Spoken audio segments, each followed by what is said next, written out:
Lights, camera, rolling. action.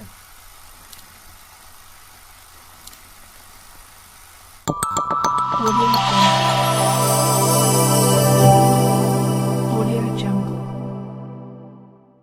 Most senior Kaifi صاحب، ان کے ساتھ مجھے بہت کام کرنے کا موقع ملا. میں سمجھتا ہوں کہ یہ میری بہت بڑی خوش نصیبی ہے کہ میں نے مسلسل 1.5 سال ان کے ساتھ ٹائم گزارا ہے. ہاں جی، ہاں جی، یہ کوئی آرٹسٹ اتنا ٹائم شاید ہی گزار سکا ہوگا ان کے ساتھ، ورنہ شوٹنگ کی ختم ہوئی تو گھر چلے گئے. لیکن میں نے ان کے ساتھ دن رات گزارا، اور 1.5 سال کی یہ جو میری سمجھ لے سکولنگ تھی نا، وہ بہت اچھی ہوئی ہے.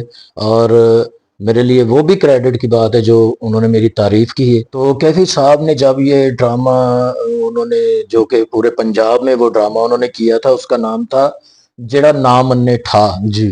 جب وہ پورے پنجاب کے لیے کاسٹ بن رہی تھی نا، اس میں ہمارے فیصل آباد کے بہت ہی بڑا نام طارق جوید صاحب اور جوید حسن صاحب، محمود خان صاحب، اور یہ کیفی صاحب کی اپنی ٹیم تھی فلم کے حساب سے بھی. تو انہوں نے جب یہ ڈرامہ کرنا تو انہوں نے پھر طارق جوید صاحب اور جوید حسن صاحب کو بلایا کہ یار یہ ٹیم میں بنا رہا ہوں، اور مجھے بتائیں آپ کہ اس میں کون کون، آپ لوگ تو ہیں ہی، اور کون ہے. تو انہوں نے پھر میرا نام دیا کہ فیصل آباد میں ایک بہت ہی تیز لڑکا ہے. تو طارق جوید صاحب اور جوید حسن صاحب آپ کو پتا سکرپٹ بھی بناتے تھے، ایک ڈرامہ بھی انہوں نے تیار کیا. اس میں یہ خواجہ سرا کا رول اس لیے ڈالا گیا تھا کہ یہ وہاں پہ ہائی لائٹ رول ہے، اس کو ادھر رکھتے ہیں، یہ ماشاءاللہ پورا ڈرامہ لے کے چلتا اپنے کندھوں پہ چلتا رہے گا.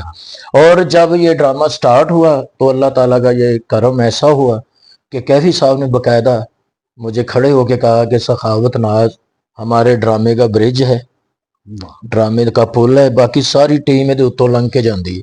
تو یہ میرے خیال میں ان کا کہنا کسی ایوارڈ سے کم نہیں ہے. کسی میری آنکھوں میں پانی آ جاتا ہے جب ایسی بڑے بڑے بڑوں کی ہوئی تعریف جب سامنے آتی. اس وقت تو شاید نادانی تھی، بچپنا تھا، پتہ نہیں تھا یہ ہستی ہیں کون ہے، یہ شخصیت کون ہے جن کے ساتھ اللہ تعالیٰ نے مجھے ان کے قریب بیٹھنے کا موقع دیا ہے.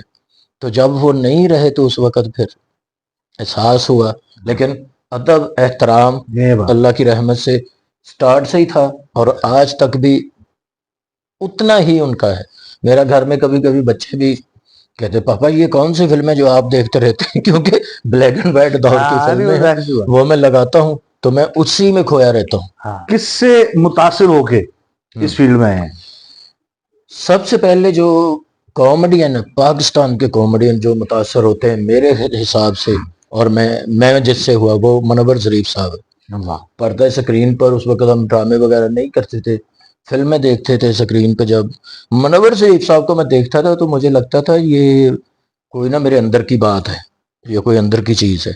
تو ان کو میں نے دیکھا، میں نے ان کو بہت زیادہ فالو کیا، اور فالو مطلب ان کو دیکھتا تھا، کاپی نہیں کیا، نہ ہی میں کر سکتا تھا، لیکن تیزی، سٹائل، انگ، انداز. اور یہ بھی کیفی صاحب نے مجھے کہا تھا کہ تیری موومنٹ استاد جی سے ملتی ہے. ایک وہ کیفی صاحب گانا کرتے تھے تو اس میں جب انٹربل پیس آتے تھے تو میں باہر سے انٹر ہوتا تھا، تو وہ انٹربل پیس کر کے جب مجھے پتا تھا اب ان کا وہ فکرے آنے والے تو اس میں آؤٹ ہوتا تھا. جب میں آؤٹ ہوتا تھا تو کہتے یہی آؤٹ تھا منور ظریف صاحب کا. میں نے فلموں میں اب غور کیا کہ منور ظریف صاحب کیفی صاحب گانا گا رہے ہیں، اکھا لڑیاں دل سے باہر، تو وہ بیچ میں آ گئے یوں کر کے. جب وہ سم پہ آؤٹ ہوتے تھے نا تو وہ اندر تھا کچھ، یہاں پہ کیفی صاحب کے ساتھ وہ کرنے کا موقع ملا تو انہوں نے پھر بڑی تعریف کی.